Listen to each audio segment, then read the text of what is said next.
Hej och välkommen till Filmfolkets podcast. Vi som pratar idag är Göran, Johannes, Tommy och Björn. Dagens film är Mars Attacks. Filmen i korthet. Ja, titeln säger allt.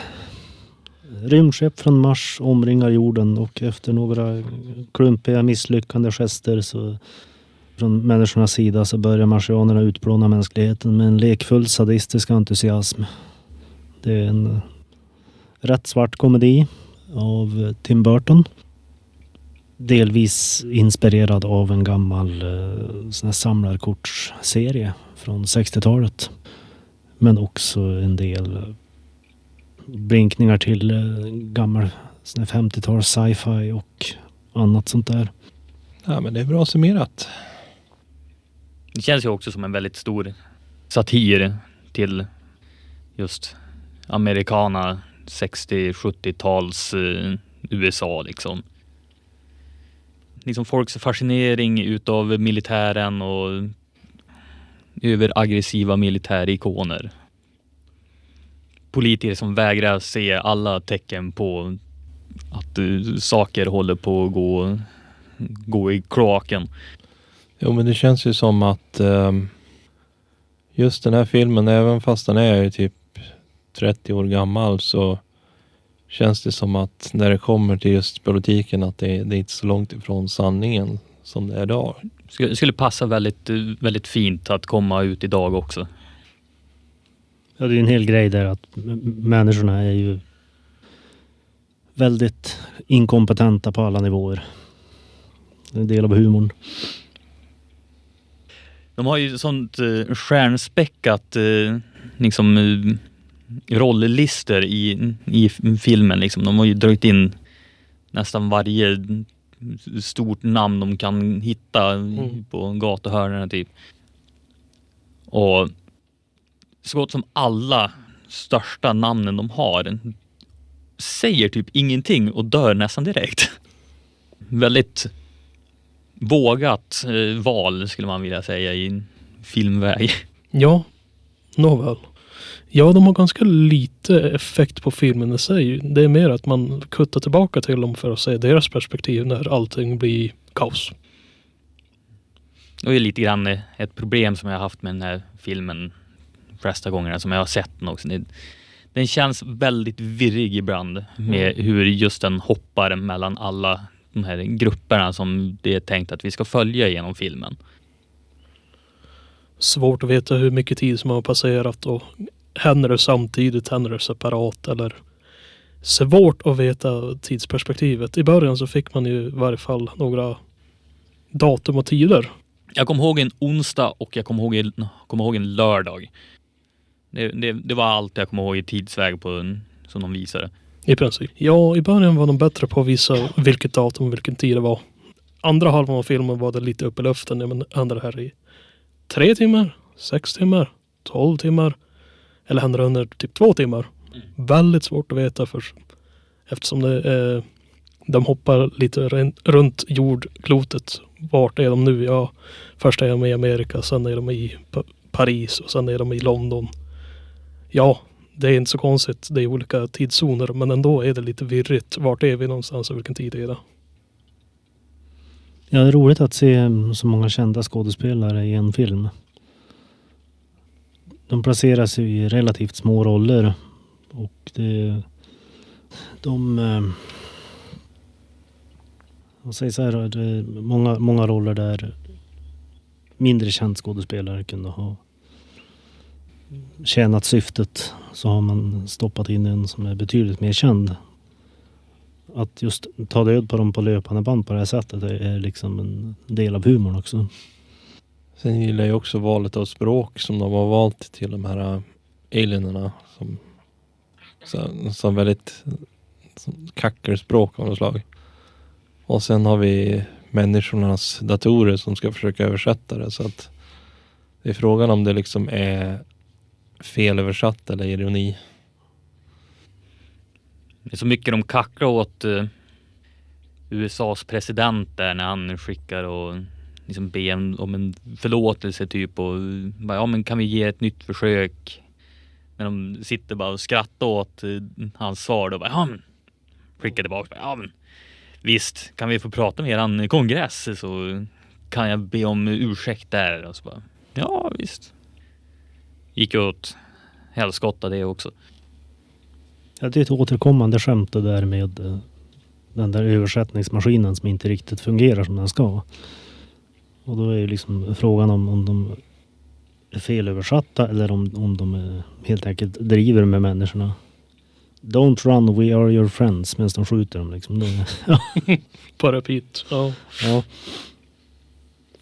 Sen alla deras experiment med människor och hundar. Som till exempel den här hunden som får en av jag vet inte, huvudkaraktärernas huvud på hunden då liksom. Det var rätt bisarrt. Jag menar alltså frågan om är lite statistiska när de vill experimentera med levande saker och se hur saker fungerar, men samtidigt så är de ganska brutala. Ja, bytte huvudet från kvinnan till hunden och sen hundens huvud på kvinnan och så tvärtom. Ja, men gjorde de bara för att se om de kunde eller gjorde de med flit? Ville de bara leka med deras experiment? Svårt att veta. De hade inga problem att göra det helt enkelt. De ville bara fortsätta att terrorisera och ha roligt med både kvinnan och mannen när de tog kroppsdel av kroppsdel. I princip satte upp det bara för att se hur en människokropp fungerade. Och sen lät hans huvud fortfarande levande se sin egen kropp vara decenterad framför sig. Det känns lite sadistiskt i mina ögon, men ja, från perspektivet så kanske det är logiskt. När människorna gjorde samma sak med en av deras lik. Det var ju som jag sa under filmen också. Det som Pierce Brosnans karaktär om och om igen sa liksom, ja men eftersom att de har så avancerad teknologi och civilisation så det måste ju betyda att de är liksom logiskt tänkande varelser och fredliga. Så tänker man tillbaks på våran historik och grejer. Det har ju ingenting med advancements i teknologi i huvudtaget. Nej, och nej. Ofta så får man göra den mest horribla sakerna någonsin för stora framgångar, om man säger så. Enligt våran historik, det vill säga. Med våran historik, den som har vapnet bestämmer vem som är slaven, så vi är inte särskilt fredfulla vi heller, så varför man ska ta det perspektivet från vad vi tror är fredligt och rationellt till en annan helt alien livsform är ganska ologiskt. Man tror vi alla små skrattade för oss själva. Ja, så skulle inte vi tänka i varje fall i året 2024, om vi säger så. Nu när jag tänker efter, jag tror det har väldigt mycket med alla de här styrande personerna i den här filmen. Ja. De är ju alla väldigt mycket bara rena stereotyper. Så det kan ju ha varit det också, att eftersom att Pierce Brosnan skulle vara den tänkande personen, han skulle vara huvudprofessorn för liksom hela den här situationen, och självklart så ser de ju som generalen säger där liksom intellectuals och liksom peace lovers och sådana där liksom bara hör ihop i samma grupp. Ja. Liberals, idiots. Ja, exakt. Ja, många av karaktärerna i den här filmen är stereotyper. Definitivt. Sen så hade vi Tom Jones som blev en Disney-prinsessa mot slutet av filmen. Ja. Ja, det har ju den här överdrivna liksom optimismen i slutet där med alla dessa djur som kryper fram ur hålor och ja, visst. Ja, men roligt att se Jack Nicholson i 2 olika roller här. Både president och en hotellentreprenör. Det var ju något som man insisterar på själv. Okej. Jag kom precis att tänka på en grej. Har inte riktigt någonting med filmen att göra, men alltså, i den här filmen så har vi Jack Nicholson som president och en hotellmagnat. Och före detta och framtida presidenten i USA just nu är före detta hotellmagnat. Förespådde om framtiden. Inte med flit kanske, men... Är filmen profetisk så ska vi nog titta åt skyarna. The sky is falling. Nej, jag ska också säga det att mormor Florence, något senila kvinnan, spelas av Sylvia Sidney som var 86 när filmen spelades in. Hon gjorde tidigare en roll i Beetlejuice, Juno, som ett annat Tim Burton-projekt. Jag ser också Jack Black i en mindre roll som kassasoldaten Billy Glenn. Och det är Frank Welker som gör marsianernas röster. Han är en sån här legendarisk röstskådis som har gjort allt möjligt. Specialeffekterna så ser man ju väldigt mycket Tim Burton i det där. Den här makabra humorn och hur man har byggt upp kläder och sådär för marsianerna. Men också såna här små detaljer som när de spränger upp presidentens bunker. Den stora metalldörren liksom fläks upp. Och det är sån här väldigt Tim Burton. Och det är en intressant kombination av, ska vi säga, 90-talets dataanimering och såna här mera praktiska saker. De här figurerna de har byggt upp då. Och det är ett stort mekaniskt projekt att ta de här gamla samlarkorten från 60-talet och bygga upp liksom riktiga figurer. Sen de här scenerna då marsianernas tefat landar. De viker ut de här spindelbenen och sätter sig ner med en ganska ryckig rörelse. Och det ser nästan inte ut som att de faktiskt landar på marken, utan det är liksom det är en effekt som är medvetet taskigt gjord, om man säger så. Den är inte tänkt att se realistiskt ut, för att den är egentligen en referens till äldre science fiction-filmer från typ 50-talet då det var så här taskigt gjort. En liten plastmodell på ett snöre som skulle sänkas ner liksom. Det är alltså gjort med flit. Ja, okej. Ja, för då märks det att det är gjort med flit. Jag gillar ju också det här med att våran liksom militära teknik är ju liksom väldigt långt efter deras. Men det som dödade dem, det var 40-50-tals musik med vibrationerna från rösterna som kommer från de som sjunger. Slim Whitmans Indian Call. Ja. Eller Indian Love Song eller vad den heter. Ja. Indian Love Call. Love Call, ja precis. Ja, Ja. Visst. Ja, den här sårbarheten upptäcktes ju på rent av slump. Så ja, annars teknologin som användes för att försöka bekämpa dem var ju helt värdelös. Det var som att skjuta Nerf darts jämfört med deras ubervapen som smälter livsformen till bara skelettet. Nej, men det var som att de försökte skjuta mot dem och sen försökte de skjuta igen då. Yes, because it works so good the first time. We're gonna do it again. Det var ju vissa vapen som verkar gå igenom deras... Visor, ja. Ja, men det förstår jag inte riktigt heller liksom, varför deras energivapen verkar ha typ samma effekt som kulvapen på deras egen armor. Ibland, men ibland inte, för när den här chefen, korporalen eller vad det var, han hade 2 stycken pistoler, 1911, skulle skjuta dem i visorn eller i huvudet, studsade bara kulorna av. I andra klipp så kunde man använda andra pistoler och de kunde spräcka hjälmarna på ett helt annat sätt. Så är det för att de hade bättre hjälmar, för att de var högre uppsatta? Lite svårt att säga. Det är en liten inconsistency jag funderade på.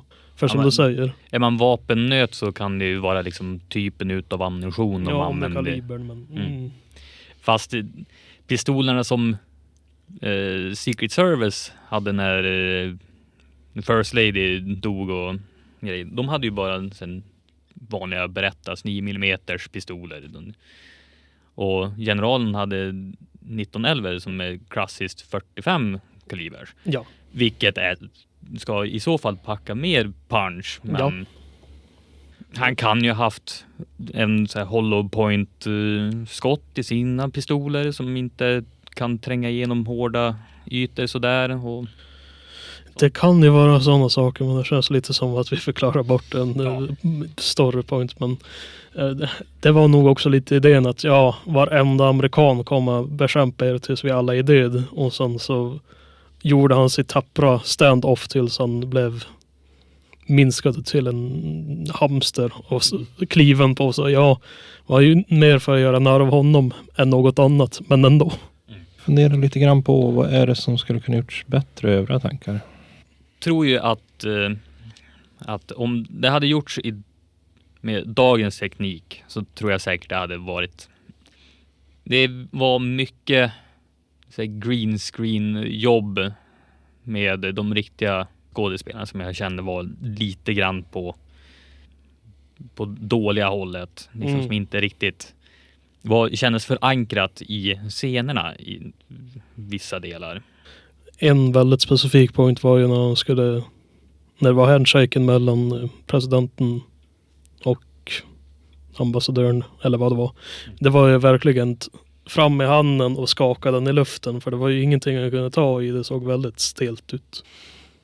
Det fanns några sådana poänger genom filmen, men det är lite från årtalet 96. Vad gör man med CGI som kostade mycket och var svårt att implementera? Så att det är en produkt av sin tid från det hållet.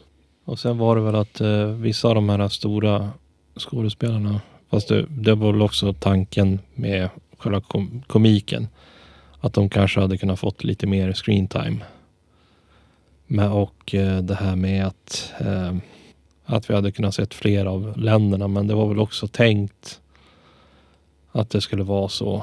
Men det fanns väl liksom inte budget eller tid, och ganska mycket som var tvungen att redigeras bort från själva filmen, för att dåtidens film så var det väl att man skulle ha dem någonstans runt 1,30, 1,40.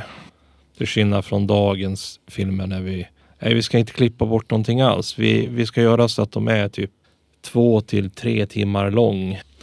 Jo, jag tror det är lite av produkten att filmerna skulle vara kortare, som var helt enkelt rent. De var tvungna att klippa bort saker som de hade velat haft med, och lite på grund av budgeten, lite på grund av tiden så klippte de bort en hel del. Det kanske också förklarar varför filmen kan vara lite vilsen ibland, för vissa huvudscener blev bortklippta från huvudsyftet, och alltså blev det vissa scener som skulle lappats över bara försvann. Alltså kommer vi tillbaka till en scen som hade logiskt förklarats, men inte nu på grund av att de klippte bort så mycket. Ja, man tar bort lite mer av vad som händer runt om i världen och har lagt mera fokus på liksom Looney Tunes-grejerna med marsianerna. Liksom att nej, men det kan vara intressant att se liksom hur resten av världen påverkas. Särskilt efteråt då. När allting är avklarat och allting ligger i ruiner liksom. Det känns ju som att filmen kunde ha varit lite längre, men det är ju inte som idag när vi behöver inte trycka upp det till 3 timmar, men bara liksom ett par minuter till av det de hade tänkt att ta med. Så tror jag att filmen hade blivit mycket bättre. Om den hade gjorts idag så skulle jag nästan vilja se den som en serie. Mer uppdelat liksom, och kunna fokusera mer på olika händelser under invasionen. Och kanske ha ett större liksom storyline överlag. Men mer liknande kanske en anthology, så att det följer olika personer varje avsnitt liksom. Ja, då kunde de kräva in mer scener med marsianerna, så hade det varit lite mer Looney Tunes och lite mer mörk humor som kunde klämmas in. Ja, tror jag skulle uppskattas. Ja, vi pratade tidigare om att DeVito kunde ha fått mera tid i sina scener. Mera repliker. Någon av er som är fan utav Always Sunny? Ojo. Kan du tänka dig han i den här filmen? I started blasting. Jo, jag såg den under vit och av någon anledning kom Romham upp i min tanke. Så ja, han lever nog inte ner den karaktären på många sätt. Han kanske lever upp den hellre. Så säger det att den här kasinomogulen Artland skulle ursprungligen ha spelats av Michael Keaton, som också spelade Beetlejuice i den andra Tim Burton-filmen där. Och det märks lite i Nicholsons framförande, för han har lite Beetlejuice-energi där i sin liksom framförande. Så också säga att rekvisitan till den här filmen såldes ganska öppet. Så den finns rätt utspridd. Och ett par av marsianernas ögon hamnade i komikern Jeff Dunhams buktalardocka Ahmed the Dead Terrorist. Förstörandet av Galaxy Hotel var också på riktigt. De filmade demoleringen av hotellet och snyggade till lite i redigeringen för att liksom få den här jordgloben att flyga ut genom fönstret. Så.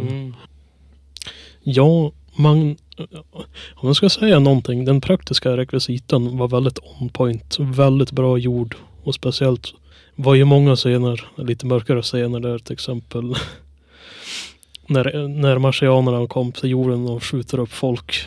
Man ser väldigt många skelett som åker omkring på olika sätt, antingen med en traktor eller i en rullstol, eller klippa in det så att alla som ser det och får lite glimten i ögat. Ja, det var ganska komiskt i mina ögon. Jag tyckte om alla scener när man såg skeletten rent av bara. Ganska skruvad scen där på ett ålderdomshem. Och så, ja. Visst, rulla ett brinnande skratt genom en korridor liksom. Ja. Yes. Fundera på eventuella idéer till nästa gång. Jag vill spekulera om Road Warrior. Jag har ju länge nu tänkt att se om Beetlejuice, nu när vi har pratat om Tim Burton och Beetlejuice liksom. Nu när uppföljaren har kommit på bio och grejer, så har jag ju haft bra lust att se om första igen innan jag slänger mig in och ser tvåan. Så den kan jag slänga in som en idé. Just det. Jag funderar ju också på, men det är ju någonting som vi kan ta längre fram till nästa termin. Alltså nu när Gladiator går på bio. För jag kände ju att det är en film som jag gärna skulle vilja se, men det är ju i dagens tid när biljetterna kostar rätt mycket. Jag kollade ju bara på Filmstadions hemsida, vilket är, det är Sveriges biograf. Och det går ju på 165 kronor här i våran stad. Och då kan man ju tänka med hur det liksom kostar i större städer, och beroende på om man kör med vanlig bio eller IMAX, så drar det upp priset. Så att jag tror att jag väntar nog tills vi kan se den här. Så det är väl någonting till nästa termin, men jag tänkte ju, vi har ju ett par veckor kvar, och så sen så är det väl kanske man kan trycka in någon julfilm. Kan ju ta nya katastrof-djurfilmen, vad jag har hört. Om den hinner komma ut på någon sorts streaming-service tills dess. Den som heter Red One. Kommer från Dwayne Johnsons produktionsbolag och har visst inte fått värst bra reviews. Och är visst en av årets största floppar, vad jag har hört. Ja, det kan vara fascinerande i alla fall. Det får man att tänka på Morbius, men jag vet inte ens vilken film vi pratar om, så det är väl kanske på den nivån. Det är Dwayne The Rock Johnson som spelar typ Secret Service-agent åt jultomten, och jultomten blir kidnappad, så de hyr in någon så här bad guy för att hitta åt honom. Okej då. Vilken premiss. Och slåss mot typ snögubbar i Bahamas och grejer. Vi får se helt enkelt. Ja, men jag tänkte om det inte är något mer sak jag önskar hej och gör för den här gången. Ja, hej då. Oj. Hej då.